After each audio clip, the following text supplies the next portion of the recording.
Jadi tawasul kepada Nabi Shallallahu Alaihi Wasallam setelah wafatnya Nabi ini merupakan bid'ah. Dengan bentuk tawasul tersebut tidak mengantarkan kepada peribadatan. Karena kita tahu bahwasanya orang-orang musyrikin dahulu mereka juga bertawasul.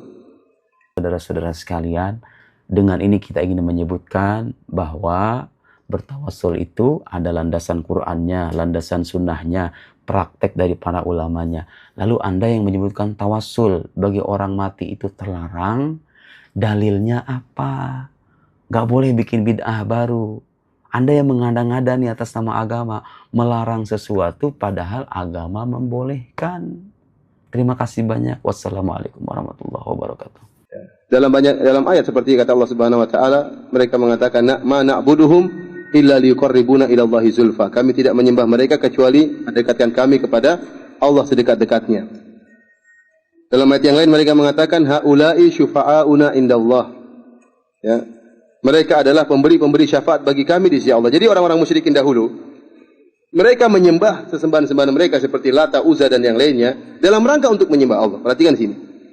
Jadi mereka menyembah sesembahan-sembahan mereka dalam rangka untuk menyembah apa? Allah. Jadi mereka masuk dalam kesyirikan dalam bab syafaat.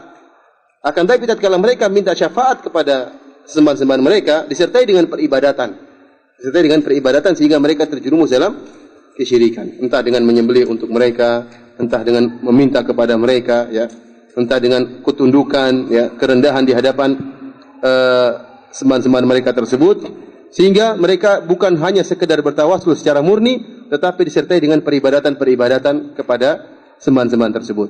Adapun praktek yang dilakukan oleh sebagian kaum muslimin tatkala pergi ke kuburan Nabi, mereka mengatakan, ya Rasulullah, mintakan kepada Allah Subhanahu wa taala agar saya gini dan demikian. Mohonkanlah kepada Allah. Kalau hanya sekedar ini, maka ini bid'ah, bukan apa? Bukan syirik. Karena dia tidak ada bentuk peribadatan kepada siapa? Kepada Rasulullah. Beda kalau dia mengatakan, ya Rasulullah tolong saya, ini kesyirikan seperti ini. Turunkanlah hujan bagi saya, ini kesyirikan, berarti minta kepada Nabi. Beda kalau permintaannya dalam bentuk, tolong sampaikan permintaan saya kepada Allah Subhanahu wa taala, maka ini bukan kesyirikan, ini hanyalah apa? Bid'ah. Adapun hadis orang buta tadi adalah minta doa Nabi tatkala Nabi masih hidup. Tidak jadi masalah. Kita sepakat bahwasanya doanya orang yang hidup, ya, itu bermanfaat. Kemudian tawasul seperti ini, kenapa kita cegah dan kita larang, kita katakan bid'ah? Karena dia bisa mengantarkan seorang kepada kesyirikan.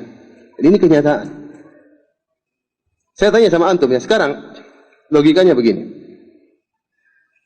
Kita sekarang mungkin ingin meminta sesuatu kepada presiden kita, Pak SBY hafizahullah ta'ala.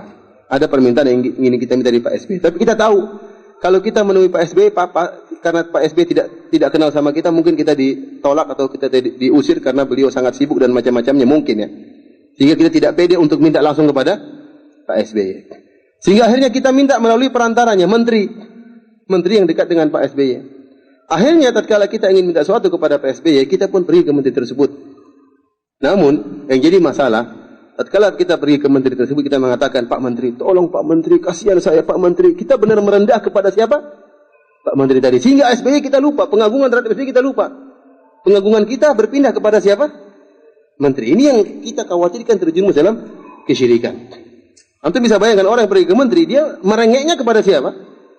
Bukan kepada Allah Subhanahu wa taala. Kalau tawasulnya sampai mengantarkan kepada peribadatan, maka terjerumus dalam kesyirikan. Oleh karena saya katakan tawasul kalau maksudnya adalah minta kepada Nabi, ya Nabi tolong doakan saya, tolong sampaikan permintaan saya, maka ini bukan syirik, tapi apa? Bid'ah. Tapi dikhawatirkan membuka pintu-pintu kesyirikan, karena bisa jadi orang itu hanya merendah dan menghinakan dirinya kepada Nabi, bukan kepada Allah Subhanahu wa ta'ala.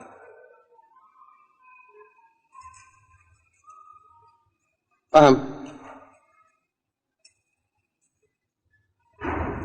Hukumnya mereka udah beranggapan kalau misalkan seperti itu memang udah khilafiyah gitu Ustaz.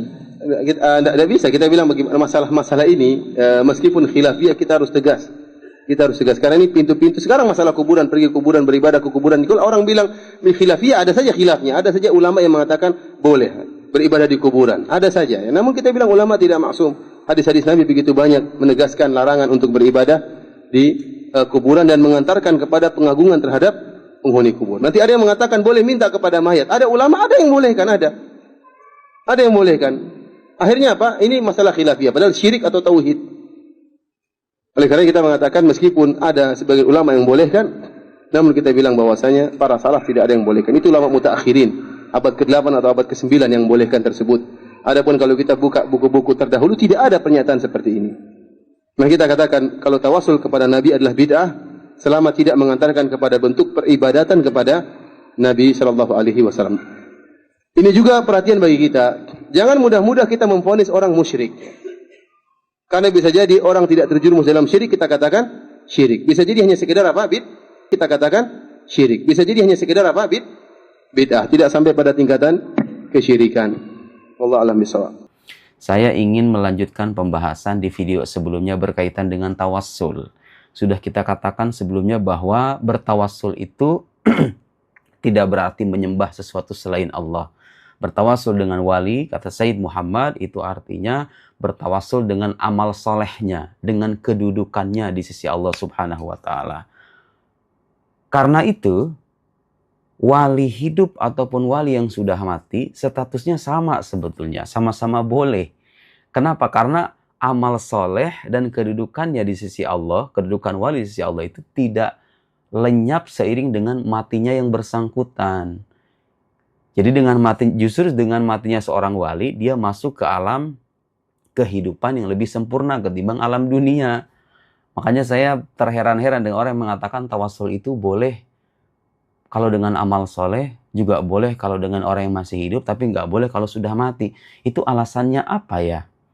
Ada dalilnya atau tidak? Tidak ada dalilnya. Saya tidak menemukan dalilnya. Dan yang mengharamkan harus menyertakan dalil. Dan sekarang kita akan menyertakan dalil-dalil kebolehan bertawassul baik dari Al-Quran, Sunnah maupun pernyataan para ulama Islam sepanjang sejarah. Oke?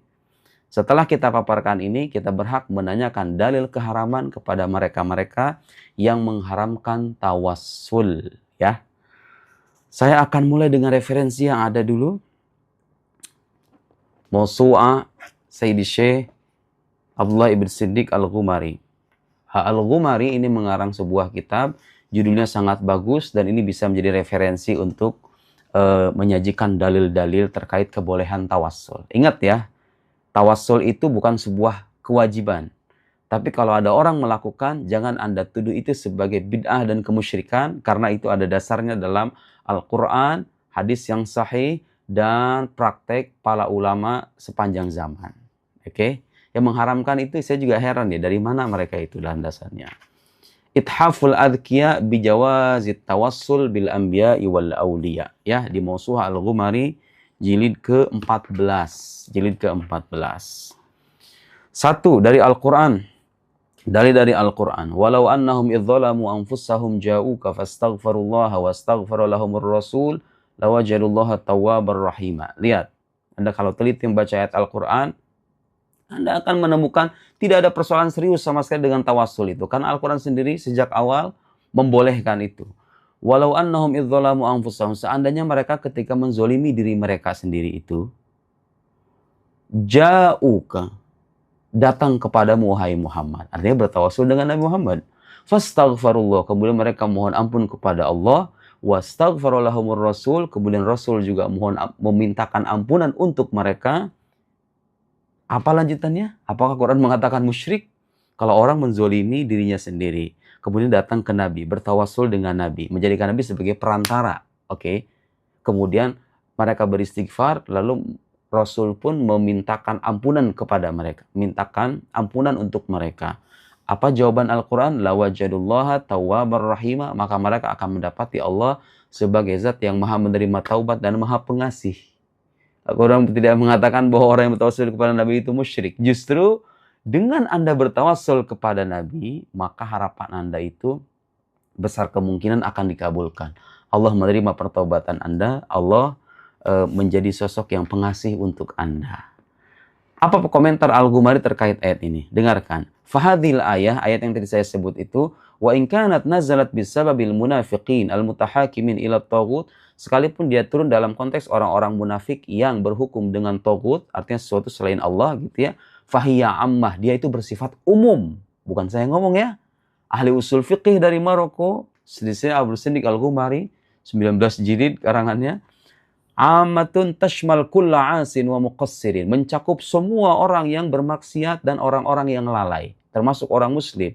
Kalau dia ingin diampuni oleh Allah, Al-Quran lihat bagaimana menggariskan jalan. Kita datang ke Nabi dalam arti bertawassul kepada Nabi. Lalu mohon ampun kepada Allah. Allah insya Allah akan mengampuni. Lianna dzulman nafsil madhkur fiha yashmal kulla ma'siyah. Karena sikap menzalimi diri sendiri yang disebutkan dalam ayat itu mencakup semua jenis maksiat. Thumma innaha tadulu 'alal istishfa' bin Nabi sallallahu alaihi wasallam. Kemudian ayat itu juga menunjukkan kebolehan meminta pertolongan kepada Nabi, meminta syafaat kepada Nabi. Ingat, meminta pertolongan itu artinya kita minta kepada Nabi supaya Nabi itu memintakan ampunan untuk kita. Bukan berarti kita menyembah Nabi ya. Sama kalau sekarang misalnya Anda datang ke seorang kiai, Pak Kiai, tolong doakan saya. Anda datang kepada ibu Anda, Ibu tolong doakan. Itu mirip seperti itu. Bukan berarti kita menyembah ibu kan? Bukan berarti kita menyembah kiai kan? Kita minta supaya Nabi itu mendoakan kita. Ya, karena Nabi itu punya kedekatan khusus dengan Allah Subhanahu wa Ta'ala. Minta syafaat kepada Nabi SAW fi halatai hayatihi wa wafatihi. Dalam keadaan hidupnya sekaligus wafatnya. Tuh, lihat. Ulama yang paham agama tidak membedakan hidup dengan matinya Nabi. Lianna kullan min fi'lil maji wal istighfar waqa'a fi siyaq asy-syart. Nah, ini yang belajar usul fiqih. Kalau Anda perhatikan ayat tersebut, datang walau annahum idzalamu anfusahum ja'uka fastaghfirullaha wastaghfara lahumur rasul, itu memuat syarat ya, walau annahum, seandainya mereka ketika menzalimi ketika masing-masing begitu ya, dan seterusnya. Wal fi'al fi siyaqi syart, dan bentuk kata kerja dalam konteks syarat ya dulu alal umum, itu menunjukkan keumuman. Jadi mau orang muslim, mau orang munafik, kalau mereka ingin bertobat, beriman kepada Nabi, Nabi memintakan ampunan untuk mereka, sama saja. Artinya mereka akan diampuni insya Allah kalau seandainya orang bermaksiat, menzalimi diri sendiri, bertawassul ke Nabi. Kata Al-Quran, apakah musyrik? Tidak. Wal istishfa fi halil haya laisa fi khilaf. Meminta syafaat ketika Nabi hidup tidak ada perselisihan. Orang-orang salafi sendiri membolehkan itu. Wa amma fi halil wafa, adapun dalam keadaan sudah wafat, fal wahhabiyun yamna'unahu, orang-orang Wahabi yang suka menolaknya itu. Beliau udah tahu, mutawahimin anal maut yahul duna tahaqquqi. Mereka mengira bahwa kematian itu menjadi penghalang gitu loh. Wahuwa ghalatun zahir, itu kesalahan yang jelas. Kata siapa? Kata Abdullah Siddiq Al-Ghumari, bukan kata saya. Li'annal anbiya ahya'un fi qubur. Karena para nabi itu pada hakikatnya hidup di kuburannya. Yurzaqun bidalilil kitab was sunnah wal ijma. Dengan dalil kitab, sunnah dan ijma. Lihat. Di antara sunnah misalnya, hadis yang masyhur. Tu'radu alayya amalukum. Amalan kalian itu diperlihatkan kepadaku. Lihat, hadis menyebutkan bahwa amalan kita itu diperlihatkan ke Nabi. Artinya Nabi nggak mati dong. Nabi itu hidup dengan ruhnya. Nabi hidup dengan ruhnya. Anda bertawassul kepada Nabi dalam keadaan hidup ataupun sudah wafat, sama saja. Nabi itu hidup. Hanya berpindah alam saja. Gitu ya. Tu'radu alayya amalukum. Kemudian, sebelum redaksi itu ada bunyi hadis, hayati khairul lakum wa wafati khairul lakum. Kehidupanku baik untuk kalian dan wafatnya diriku pun baik untuk kalian. Jadi kematian Nabi itu baik bagi kita, kehidupan juga baik bagi kita. Menurut sebuah hadis, tu'radu alayya amalukum. Fama ra'aitu min khairin, apa yang aku lihat dari kebaikan, hamidullah, aku memuji Allah. Wa man ra'aitu min syarrin, dan apa yang aku lihat dari keburukan, istaghfarullah lakum, aku beristighfar untuk kalian. Itu Nabi di alam barzakhnya hidup, beristighfar untuk kita. Itu. Apa coba yang sekarang kalau orang mengatakan boleh kalau dalam keadaan hidup, tidak boleh ketika sudah mati. Apa alasannya? Itu namanya takhsis bi ghairi mukhassis. Anda mengkhususkan sesuatu tanpa ada pengkhusus yang jelas. Lihat, ulama sudah menjelaskan itu. Satu referensi ya. Sekarang saya akan beralih ke referensi lain untuk menunjukkan bahwa dalam hadis pun praktek tawasul itu sudah ada. Baik tawasul kepada Nabi ketika masih hidup maupun sudah wafat ya.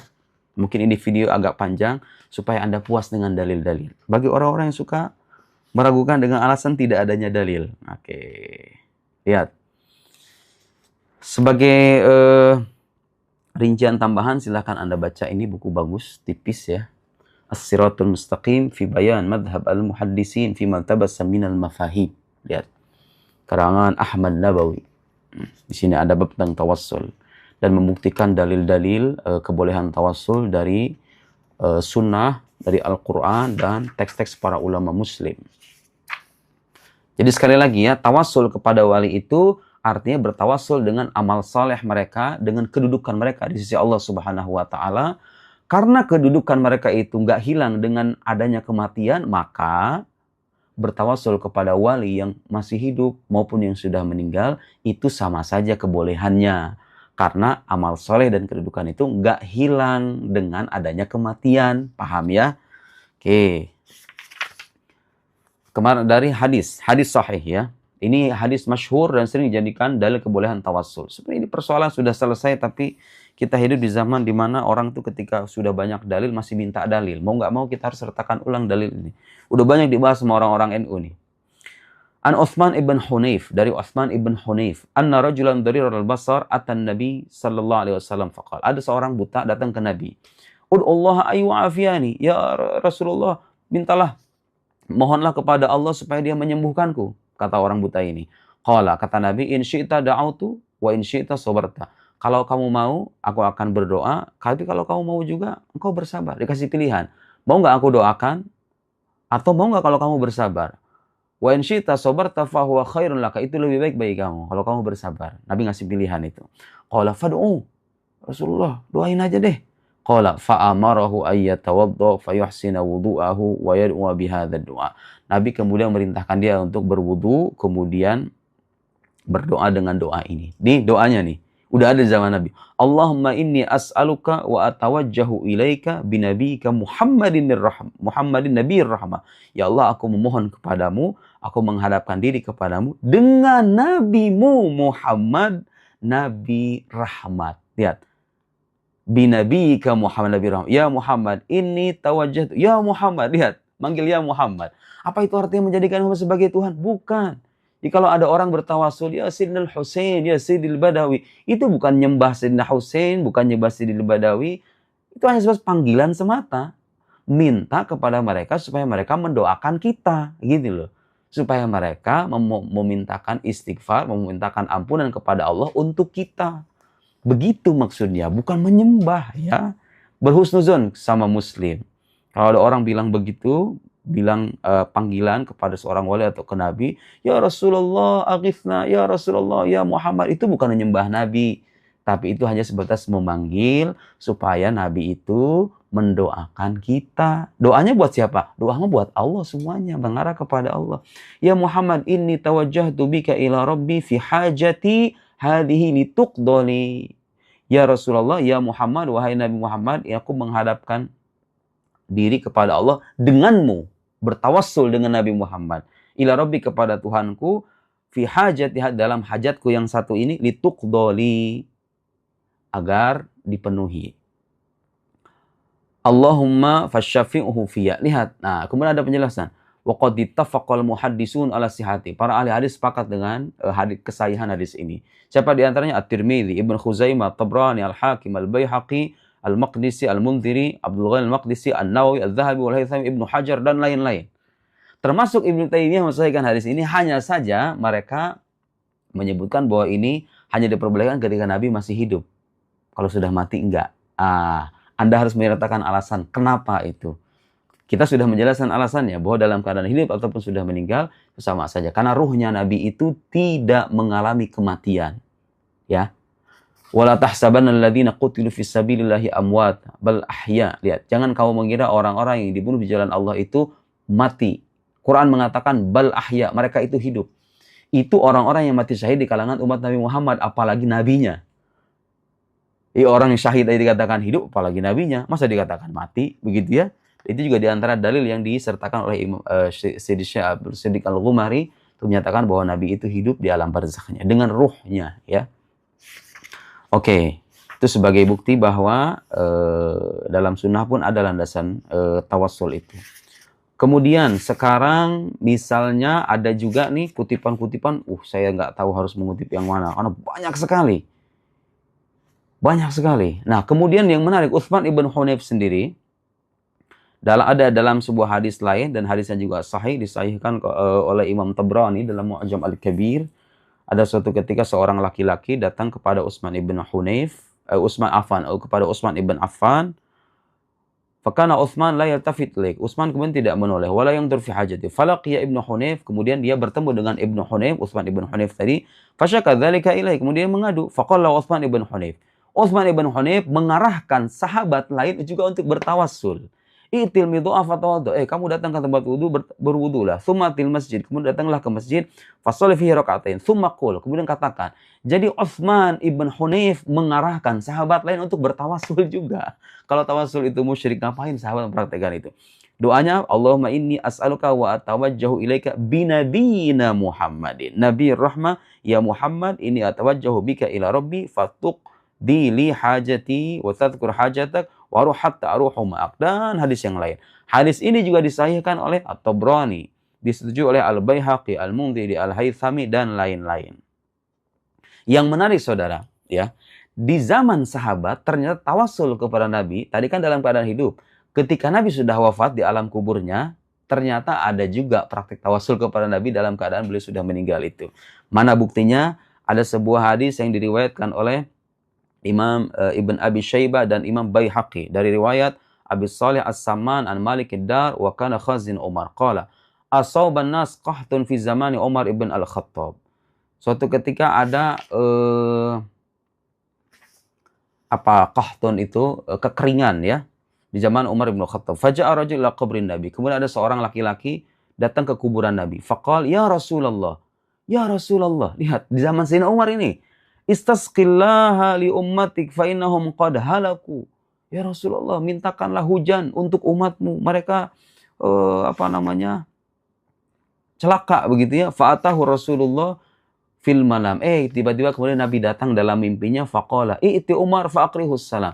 Datanglah ke Sayyidina Umar kemudian bacakan salam. Wa akhbirhu annakum musqaun. Kemudian kabarkan bahwa kalian itu akan dilimpahi air hujan. Wa qul lahu alaikal kais al-kais fa'ata rajul Umar fa akhbaru fa baka Umar thumma qala ya Rabb ma alu illa ma ajastu anhu. Wa qad sahha isnad hadhihi riwayat Syekhul Islam Al-Hafidz Ibn Hajar fil Fathah. Ibnu Hajar mensahihkan riwayat ini. Jadi ada seorang laki-laki di zaman Sayyidina Umar, seorang laki-laki di zaman Sayyidina Umar datang ke kuburan Nabi, bertawassul kepada Nabi. Sayyidina Umar tidak mengingkari. Seandainya itu kemusyrikan, apakah mungkin dibiarkan oleh Sayyidina Umar ibn Khattab? Ayo, dalil kebolehan tuh. Kemudian, lihat lagi, ada lagi seorang hafidz, seorang ahli hadis, Imam Tabrani. Imam Tabrani, sekelas Imam Tabrani dan sahabatnya Abu Bakar ibn Al-Muqri, suatu ketika bertiga dengan temannya yang lain namanya Abu Syekh di fi Madinati Nabi di Madinah. Fadhaqa binal waqt fawasalana dzalika al-yawm falamma kana waqtul isya hadartu ila qabri syarif wa qultu. Waktu Isya datang ke kuburan Nabi. Imam Tabrani nih, Imam ahli hadis. Ya Rasulullah, ya Rasulullah, kami lapar. Lihat. Orang-orang Salafi bilang, kenapa sih gak minta sama Allah langsung? Ulama itu tahu, saudara. Nabi itu perantara kita menuju Allah. Kalau sana itu kemusyrikan, ngapain mereka melakukan ini? Ya. Dan sekarang kita tidak mengharuskan orang ketika berdoa bertawassul kepada Rasulullah. Tidak harus. Tapi kalau ada orang bertawassul, jangan disesatkan, ya. Baik itu Nabi dalam keadaan masih hidup maupun sudah wafat. Karena buktinya ada nih ulama-ulama. Temannya Imam Tabrani bilang, ya Rasulullah ya Rasulullah lapar. Faqala li Tabrani. Imam Tabrani bilang sama temannya, ijlis, duduk. Fa imma ayyakuna rizq awil maut. Ima kita itu dapat rezeki atau kita mengalami kematian. Udahlah, pasrah aja kira-kira gitu. Faqumtu ana wa Abu Syekh fa hadara bab alawiyun. Datanglah seorang Alawi, fa fatahna lahu فإذا معه غلامان بقفة فيهما شيء كثير وقال يا قوم شكوتموني إلى النبي فإني رأيته في النوم فأمرني بحمل شيء إليكم. Datang dua anak pemuda bawa makanan kepada mereka setelah mereka bertawassul ke Nabi. Ya Rasulullah, kami lapar. Tiba-tiba datang orang ngasih makanan. Musyrik. Ini terlarang. Nabi sudah dalam keadaan di kuburannya ini. Oke. Banyak sekali ini. Masya Allah ya. Saya heran kenapa orang-orang itu yang merasa dirinya paling mengikuti salaf, ini generasi ajaran salaf ini. Ajaran salaf, tawassul itu ajaran salaf. Ya. Sekarang teks-teks dari para ulama ahli hadis sepanjang zaman yang membolehkan tawassul. Lihat, saya akan bacakan beberapa aja ya, karena ini kita nggak cukup waktunya, apalagi di zaman sekarang orang pengen serba instan. Lihat, Ibnu Salah, ahli hadis terkenal sekali. Muqaddimat Ibnu Salah itu buku yang dikaji sama para ahli hadis. Ibnu Salah dalam fatwanya, wa dzalika anna karamatil auliya min ummatihi wa ijabatil mutawassilina bihi. Karamat para wali di kalangan umat Nabi Muhammad wa ijabatil mutawassilina bihi fi hawaijihim wa aqibat tawassulihim bihi fi syara'ihim barahin lahu sallallahu alaihi wasallam qawati wa mu'jizatun lahu sawati. Jadi intinya kata Ibnu Salah, karamat para wali di kalangan umat Nabi Muhammad dan terijabahnya orang-orang yang bertawassul dengan mereka itu adalah bukti kenabian Nabi Muhammad sallallahu alaihi wasallam. Ibnu Salah. Coba. Imam Nawawi dalam Majmu' Syarah Muhadzab, "Tsumma yarji ila mauqifi qiblat wajhi Rasulullah fa yatawassalu bihi." Memberikan panduan nih kepada orang berziarah kepada Nabi sallallahu alaihi wasallam untuk bertawassul. Fa yatawassalu wa yastashwu bihi ila rabbih. Kemudian siapa lagi? Imam Taqiyuddin As-Subqi, dia menyebutkan dalam fatwanya, wallahul mas'ul ay wafiqana lima yurdihi bi Muhammadin wa alihi, dengan Nabi Muhammad dan keluarganya. Siapa lagi? Kemudian Al-Imam Badruddin Al-Aini yang punya kitab Umdatul Qari bi Syarh Sahih Al-Bukhari. Masya Allah, ulama besar itu. Dia menyebutkan dalam kitabnya, dengarkan ini. Faha nahnu nashra fil maqsud bi'aunil malikil ma'bud wa nas'aluhu al-i'anata 'ala al-ikhtitam mutawassilan bin nabi khairil anam. Bertawassul dengan nabi sebaik-baiknya manusia. Wa alihi wa sahbihil kiram. Badruddin Al-Aini, ulama abad ke-9. Bid'ah itu. Imam Sakhawi sekarang dalam kitabnya Fathul Mughith bi Syarh Alfiyatul Hadits, dia menyebutkan Sayyidina Muhammad Sayyidul Anam kullihim wa wasilatuna, dia perantara kita. Menyebut wasilatuna wa sanaduna wa dzakhruna fi syada'idi wan nawazil. Imam Suyuti, kemudian siapa lagi? Oh, banyak sekali ini. Imam Qastalani, ulama abad ke-10 ya. Imam ahli hadis, Imam Qastalani. Nah, lihat fi kitab Irsyadus Sari, dia menuliskan, ya Sayyidi ya Rasulullah, inni atawajjahu bika ila rabbik. Ya Rasulullah, aku menghadap kepada Tuhanmu denganmu, bertawassul dengan Nabi kepada Allah Subhanahu wa taala. Wa fi jami' umur Allahumma syafi'u fi wa fi salafi. Kemudian dalam kitab Al-Mawahib Al-Laduniyah, dia juga menyebutkan, wa amat tawassul bi, adapun bertawassul dengan Nabi ba'da mauti, setelah kematiannya, fil barzakh, di alam barzakh, fa huwa aktsar min ayyuhsa, itu terlalu banyak untuk dihitung. Ayudrak bistiqsa. Banyak contoh-contohnya, dia sebutkan satu-satu nih, contoh-contohnya. Ya Allah ya Karim, kurang dalil apa coba ini? Ya, kemudian ada lagi sekarang misalnya dari Imam siapa itu? Murtado Az-Zabidi. Imam Murtado Az-Zabidi juga sama. Murtado Az-Zabidi yang pengarang Ithaf As-Sada Al-Muttaqin bi Syarh Ihya Ulumuddin. Ada di belakang saya kitabnya. 14 jilid segini. Imam Murtado Az-Zabidi menyebutkan dalam Syarh Ihya, wa sallallahu ala sayyidina Muhammadin sayyidil kainat. Semoga salawat dan salam senantiasa tercurah kepada Nabi Muhammad sallallahu alaihi wasallam, sayyidil kainat wa ala alihi wa ashabihi al-a'immal huda, wa qad tawassaltu bihim. Aku bertawassul dengan mereka. Dengan siapa? Dengan Nabi Muhammad, dengan keluarganya, dengan sahabatnya. Wa qad tawassaltu bihim wa bi musannifi hadzal kitab, dan bertawassul dengan Imam Ghazali. Jadi Murtado Az-Zabidi ketika marang Ithaf Sadatil Muttaqin bertawassul dengan Imam Ghazali yang punya Ihya Ulumuddin. Nama besar ini. Terlarang itu bid'ah itu. An ayashfi Allahu maradana wa maradul muslimin. Semoga Allah menyembuhkan orang-orang sakit dari kalangan kita dan dari kalangan orang-orang muslim. Oke. Kemudian dia juga menyebutkan di salah satu halaman yang lain, juz 10, wa qad kana mujabad da'wah maqbul asy-syafa'ah wa dzakara ghairu wahidin an man tawassala bihi ila Allah taala. Jadi Murtado Az-Zabidi menyebutkan bahwa Imam Ghazali itu sosok yang diijabah doanya. Kemudian lebih dari satu ulama, katanya banyak ulama menyebutkan bahwa anna man tawassala bihi, barang siapa yang bertawassul dengan Imam Ghazali ila Allah taala fi hajatin, dalam hajat, qudiyat lahu, dipenuhi hajatnya. Bertawassul dengan Imam Ghazali. Wa ana mutawassilun bihi, dan aku sekarang bertawassul dengannya. Ilal Maula Jalla Sya'nu ayyu'ida alayya wa ala sairil mu'minin min barakati hadzal kitab wa mu'allifihi. Saya cukupkan demikian ya saudara-saudara sekalian. Dengan ini kita ingin menyebutkan bahwa bertawassul itu ada landasan Qur'annya, landasan sunnahnya, praktek dari para ulamanya. Lalu Anda yang menyebutkan tawassul bagi orang mati itu terlarang, dalilnya apa? Gak boleh bikin bid'ah baru. Anda yang mengada-ngada nih atas nama agama, melarang sesuatu padahal agama membolehkan. Terima kasih banyak. Wassalamualaikum warahmatullahi wabarakatuh.